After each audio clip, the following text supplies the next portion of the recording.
it's fine information, but if you place a banner there, it's not really linked to the context. If you go on Google Maps on mobile, you should know that GPS-based he is there in Barcelona looking for something, and if you then place the advertising for pizza, it's probably more hit than on the Google Maps and the stationary internet. Sorry.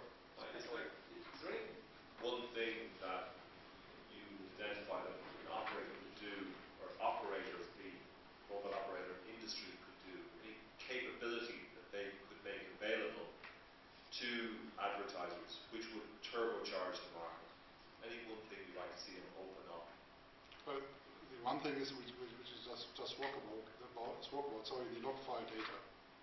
This is definitely an asset they are sitting on, and if they open this up to the market and to get all the log file data from their servers, so what is happening in real time in the mobile internet would be quite interesting for building the currency for mobile advertising.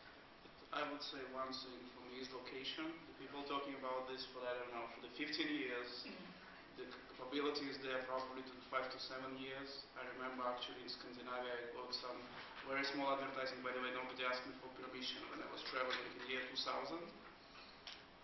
But it's still not there.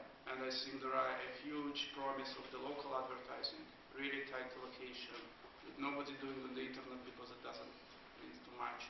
And it could be really a huge growth on mobile, but the location should be really provided as everybody could use it. I would say something more basic. I mean, if you ask advertisers, advertisers book campaigns on TV, radio, print, the two key characteristics they focus on are age and sex.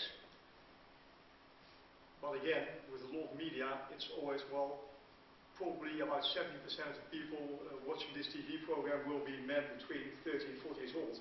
So it's a probability. With mobile, it can be 100%. So just simply age and sex is already highly valuable to advertisers, and it has 100% accuracy. Sorry, which is fine until you get to prepaid. Yeah.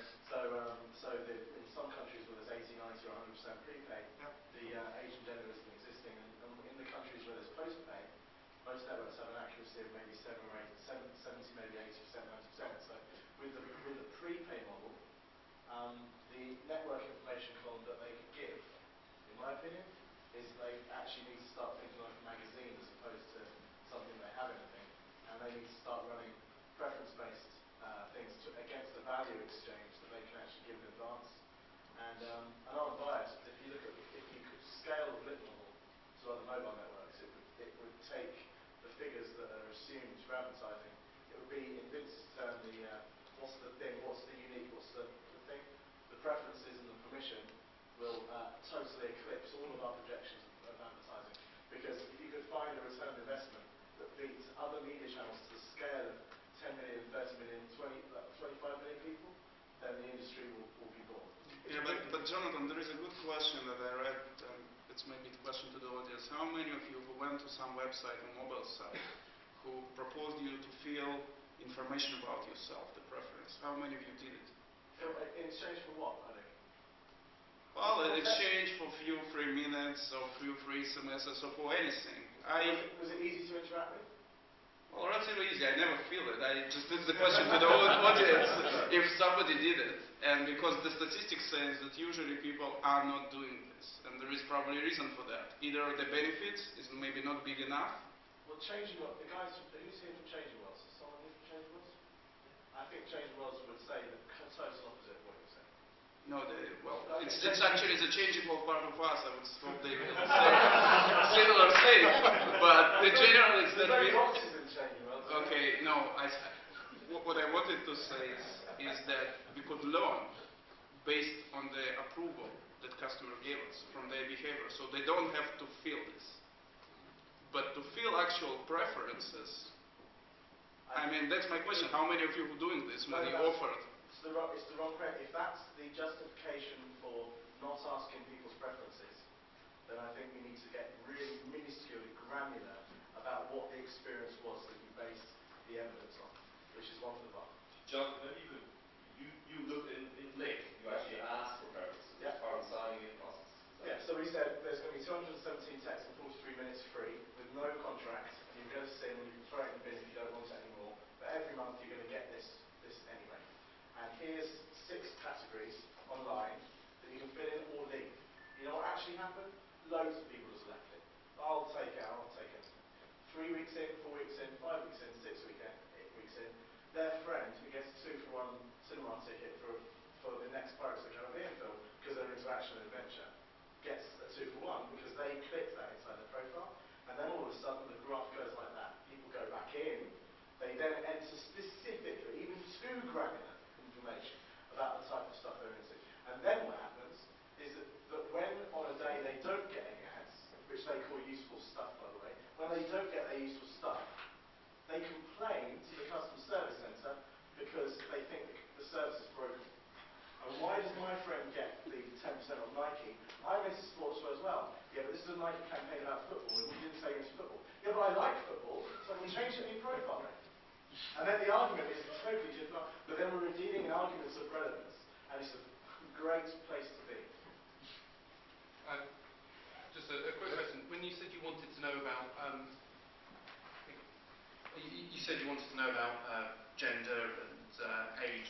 Isn't that looking at it backwards? Previously, that's the only thing that we could do. But if you've got log file analysis, you assume that because I'm male, I like football. Surely you should be looking at which MSISDNs visit football sites. Then you can target them with football advertising, whether they're an 86-year-old woman or a 25-year-old man. So they want to buy football equipment. Or maybe they want a season ticket to Arsenal. Or, you know, but you don't know. If you're looking at what, excuse me guys, if you're looking at what people do rather than who you think they are, surely you can target better. I mean, maybe the two things help. If you can see that they're looking at knitting and Manchester United, you might intuit that they're in. The most important thing in targeting is, of course, to add more and more criteria. So debit, credit, or postcode, or age, of course, gender. And I know that companies are working on this, especially operators, especially the red one you're working for is working on this one.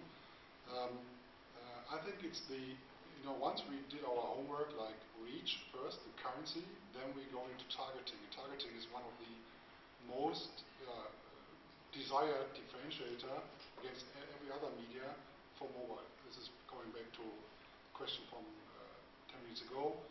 How can we prove to the media buyers that mobile is something special? Well, I call it ego targeting. It's not behavior targeting. It's not that I don't know who is behind the dynamic IP address.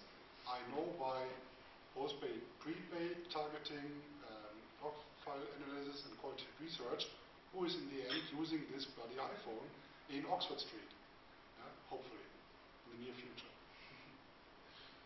So, gents, we have to sum up.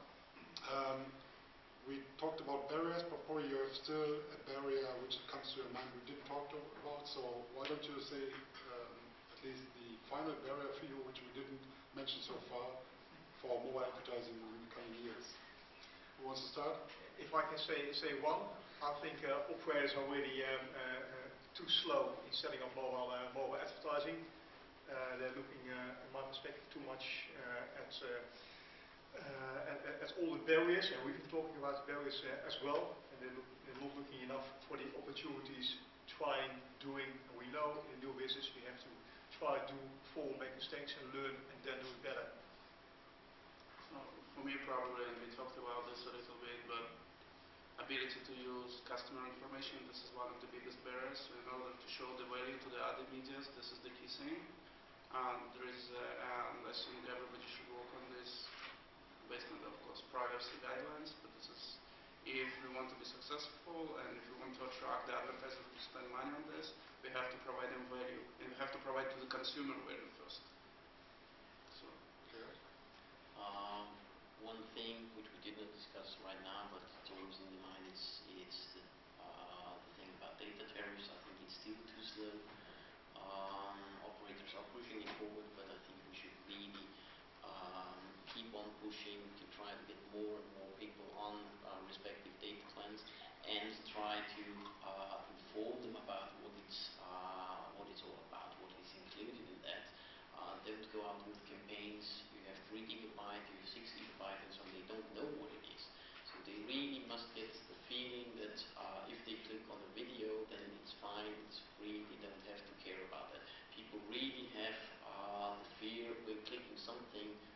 maybe their accounts at the back end explode due to the bill shock. So that's the problem. Okay, thanks, gents, for this vivid conversation. I saw some twittering going on here, so we probably have to. So the conversation is still on in the Twitter sphere, and I might bring over to you guys and take it over. So I've been talking.